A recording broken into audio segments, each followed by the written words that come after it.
Hey guys, in this video I'll show you how to close Fairstone account, right?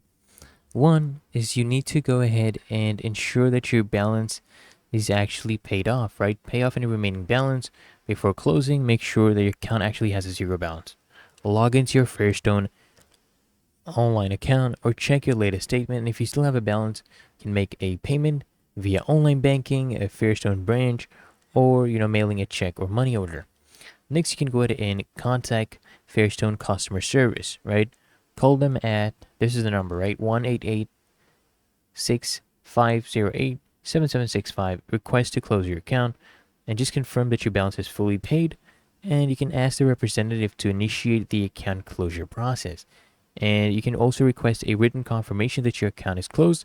And if needed, you can also go ahead and visit a Fairstone branch, right? If you prefer to close your branch or account in person, use the Fairstone branch locator on their website to find their nearest location. Bring your account details and ID for verification, and then just speak with a representative to finalize the closure.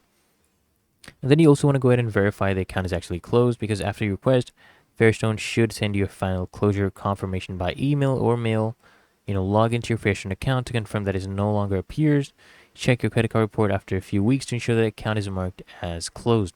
But otherwise, it's really that easy and simple, so I hope this guide provided value to you, and if it did, consider smashing that like button, as well as subscribing to frequently asked questions, and I'll see you guys in the next one.